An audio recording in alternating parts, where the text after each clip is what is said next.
अरिमित्र महल मसान कंचन कांच निंदन थुतिकरण अर्घावतारण असि प्रहारण में सदा समता धरण। पंडित प्रवर दौलत राम जी ने छह डाला कि उन महान काव्य पंक्तियों में अपनी एक श्रेष्ठ कृति में छठी ढाल में जो वास्तव में छठी है, निर्घ्रंथ दिगंबर मुनियों की वीतरागता, शत्रु मित्र के प्रति उनका साम्य भाव और हर स्थिति में उनका उपेक्षा संयम कितना श्रेष्ठ होता है, इसका वर्णन करते हुए उसमें कहा अरि मित्र, अरि यानी शत्रु, मित्र यानी जो अपने स्नेही हैं, अपना भला चाहने वाले हैं, अपने से आत्मीयता रखने वाले। महल मसान, राजमहल हो या स्मशान भूमि हो। कांच कंचन, कांच हो या कंचन अथवा कंचन अर्थात सोना हो। अरि मित्र महल मसान कांच कंचन, निंदा और स्तुति, कोई निंदा करे या प्रशंसा करे, अथवा अर्घावतरण असि प्रहारण में सदा समता धरण, कोई अर्घ्यावतरण करता हो, रत्नों के थाल सजा करके पूजा कर रहा हो, और दूसरा कोई असि प्रहारण तलवार का वार करता हो, ऐसे सभी के प्रति जिनके अंतःकरण में समता का भाव है, साम्य भाव है, जो शत्रु और मित्र को एक ही भावना से आत्मीयता प्रदान करते हैं, ऐसे वे दिगंबर निर्घ्रंथ मुनिजन। दौलत राम जी की जो पंक्तियां हैं पूज्यपाद चारित्र चक्रवर्ती आचार्य देव के जीवन चरित्र पर बिल्कुल सटीक बैठती है, बिल्कुल फिट बैठती है। मराठी में जिसे अपन तंतोतंत कहते हैं। अरि मित्र, जहां पूर्वोपार्जित कर्म के उदय से अकारण जगत बंधु आचार्य देव शांति सागर जी महाराज के प्रति शत्रुत्व रखने वाला छिद्दी ब्राह्मण, और भी कुछ लोग ऐसे थे जो परोक्ष रूप में आचार्य महाराज का वैचारिक विरोध करते थे, अकारण ही उनके प्रति कुछ अंश में अपप्रचार भी करते थे, ऐसे सभी लोगों के प्रति पूज्य आचार्य महाराज ने साम्य भाव धारण किया था।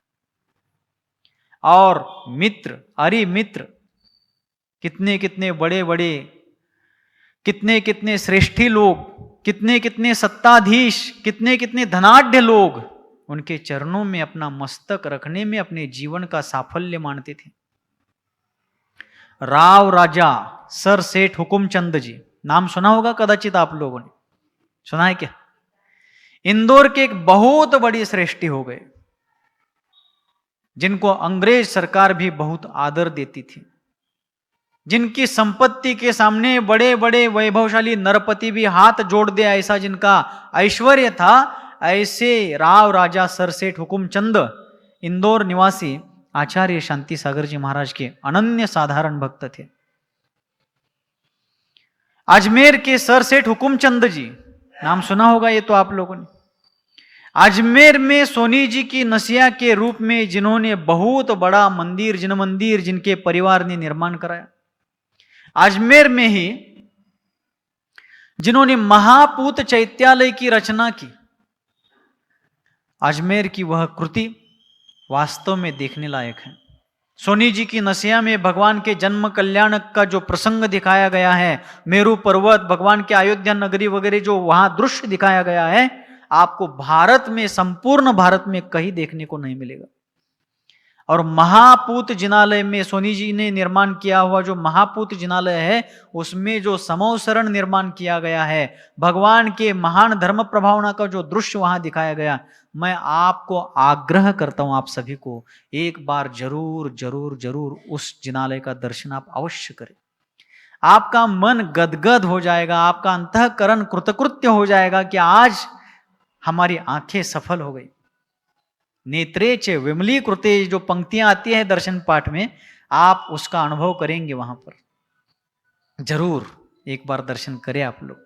बहुत सुंदर, अद्वितीय, मनमोहक, मनोहर ऐसा वह चैत्यालय। महापूत चैत्यालय कहा जाता है उसको।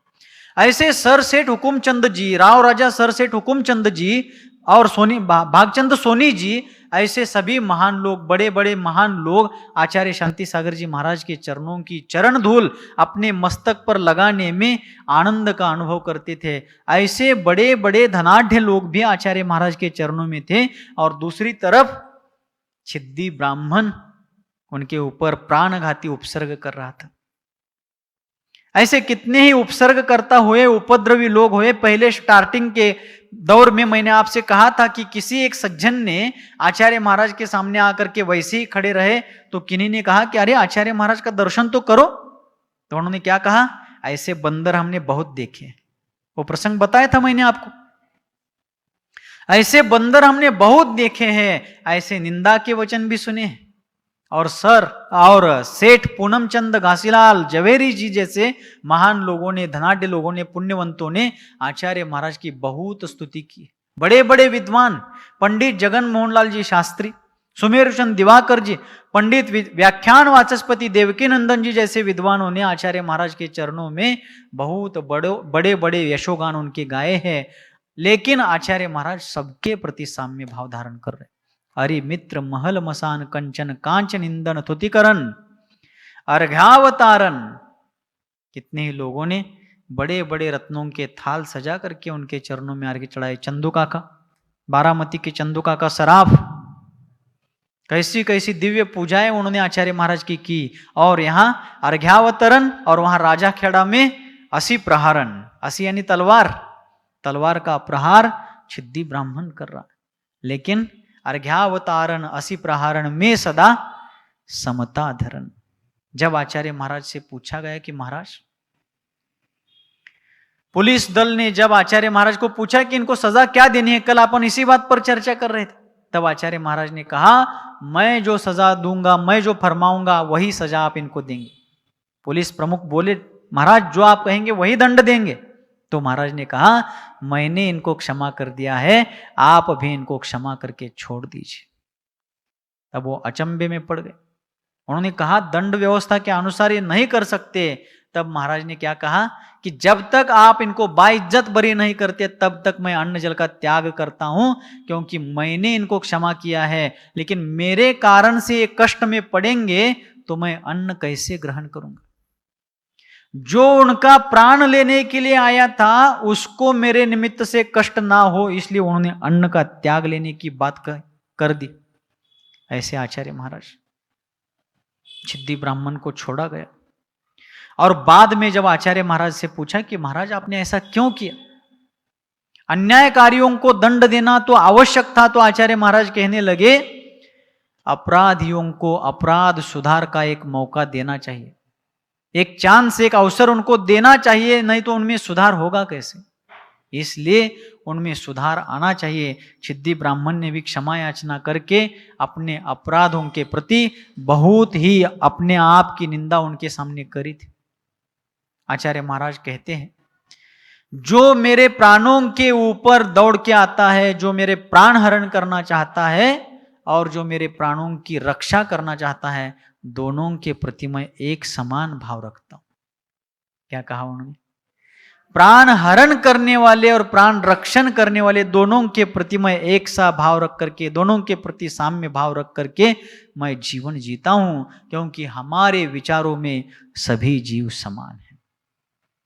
और हमारे शरीर में कितना भी बल हो, हम उपद्रवियों का प्रतिकार नहीं कर सकते, नहीं करेंगे, बल्कि उनको सुधारने का अवसर देंगे, सुधारने की प्रेरणा देंगे।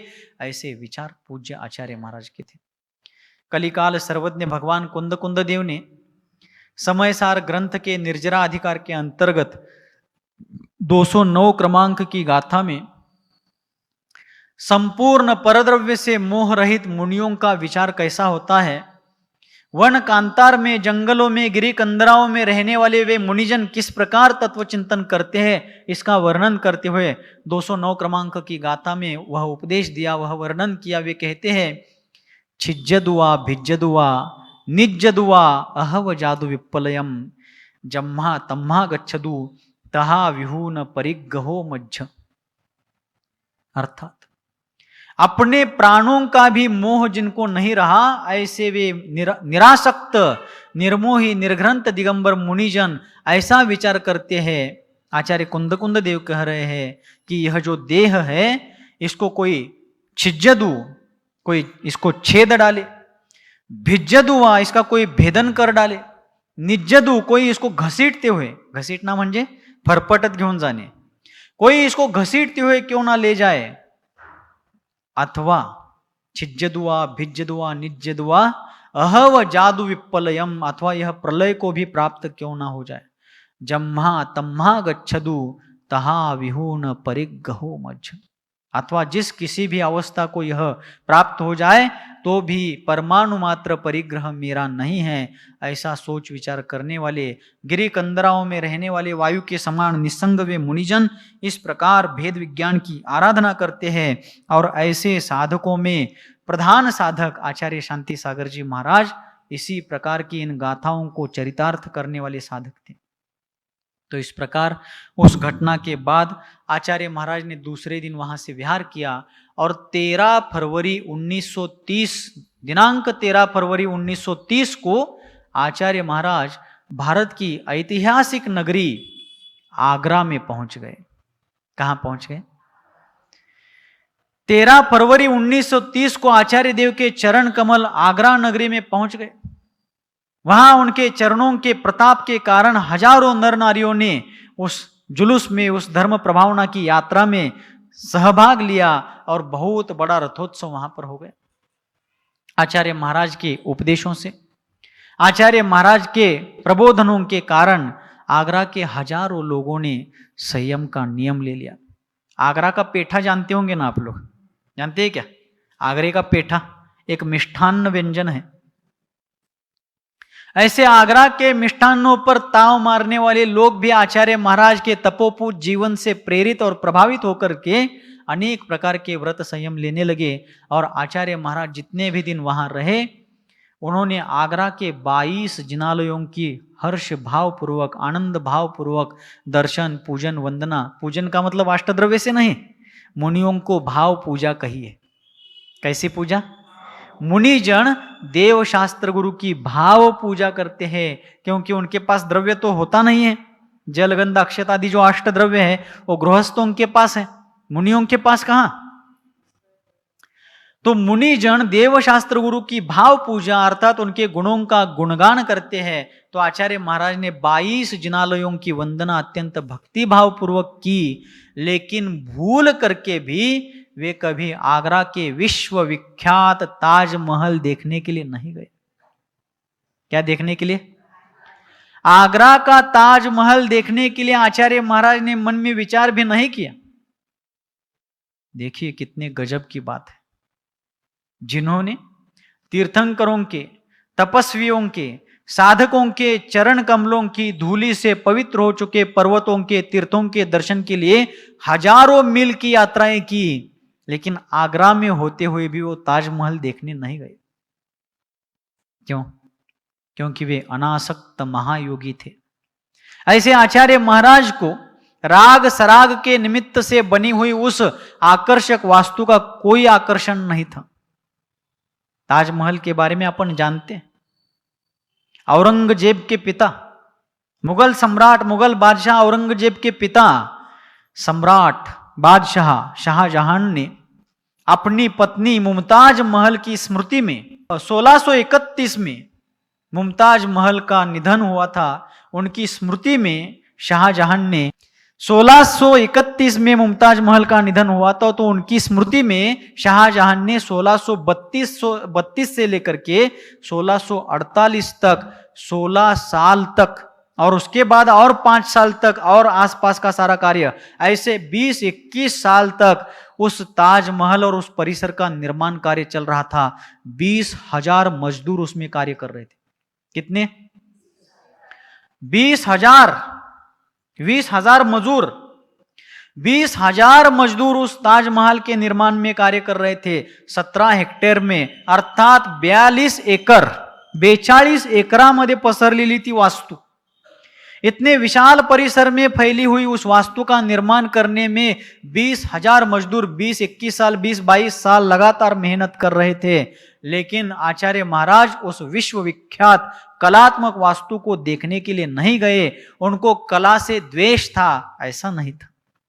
आचार्य शांति सागर जी को कला से कोई द्वेष नहीं था, स्थापत्य कला से उनको कोई चिढ़ नहीं थी, लेकिन जो ताजमहल था वो किसी संयम का प्रतीक नहीं था।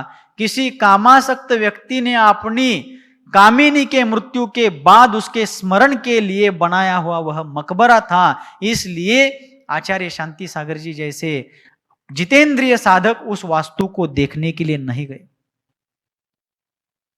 आचार्य महाराज आगरा में ही थे, लेकिन उस ताजमहल की तरफ मुड़ना भी उन्होंने नहीं सोचा।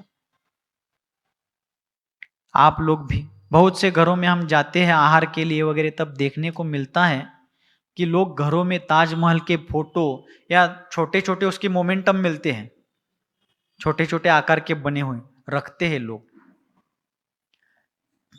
लेकिन लोगों का यह भ्रम है, लोगों का यह अज्ञान है। घर में कभी भी ताजमहल का फोटो या प्रतिकृति नहीं रखनी चाहिए। क्यों महाराज? वो मुस्लिम सम्राट ने बनाया इसलिए नहीं। यहां सांप्रदायिक द्वेष की दृष्टि से मैं नहीं कह रहा हूं, इसलिए कह रहा हूं एक तो वह कब्रस्थान है। क्या है? मुस्लिम बंधु जहां पर उनके समाज का कोई भी व्यक्ति मरता है तो उस मरे हुए व्यक्ति का प्रेत जहां पर दफनाते हैं, उसको जहां पर जमीन में गाड़ते हैं, उस जगह को कब्रस्थान कहते हैं। अब शाहजहां की पत्नी मुमताज महल को जहां पर दफनाया गया, गाड़ा गया उनके प्रेत को, तो वह क्या हो गया? भले उसको ताजमहल कहा जाता हो। ताजमहल भी इसलिए कहा जाता है क्योंकि उस पत्नी का, उस बेगम का नाम था मुमताज, तो उनके नाम का शॉर्ट फॉर्म है वो। मुमताज का सिर्फ ताज रखा गया और ताजमहल कहा जाने लगा। तो जिसे वहां पर दफनाया गया है, गाड़ा गया है, वह प्रेत, उसकी अस्थियां, उसके कंकाल वहां पर गाड़े गए हैं और उसका हम प्रतिकृति अपने घर में रखते हैं। और दूसरा एक नाम क्या देते हैं उसको? प्रेम का प्रतीक है। सुन रहे क्या सभी लोग? महाराज आप शांति सागर चरित्र बता रहे हैं क्या शाहजहां की कहानी बता रहे हैं? शांति सागर चरित्र ही बता रहा हूं, क्योंकि ताजमहल जिस नगर में है, सुन रहे, समझ में आ रहा होगा खूब ही। जिस नगर में, जिस शहर में ताजमहल है, जिस ऐतिहासिक नगरी में ताज है, वहां तपस्वियों का सरताज पहुंचा हुआ था, लेकिन उन्होंने ताज को देखने का प्रयास नहीं किया, क्योंकि जिसे प्रेम का प्रतीक कहा जाता है वो सामने से तो प्रेम का प्रतीक है, लेकिन पर्दे के पीछे बहुत कृतज्ञता दिखाने वाला है। 20,000 मजदूर जिस व्यक्ति के नेतृत्व में उस वास्तु का निर्माण कर रहे थे, उस मुख्य कारीगर का नाम था उस्ताद अहमद लाहौरी। कौन? मुख्य इंजीनियर, मुख्य अभियंता जो थे उस ताजमहल को बनाने वाले, उस मुख्य अभियंता का, उस समय के मुख्य इंजीनियर का नाम था, जिसके हाथों तले 20,000 मजदूर काम करते थे, उसका नाम था उस्ताद अहमद लाहौरी। उस व्यक्ति ने 20-22 साल अपने जीवन के उस कार्य के लिए लगा दिए, लेकिन जब वह कार्य पूरा हुआ, शाहजहां ने पूछा कि यह कार्य पूरा हुआ? जी हां बादशाह।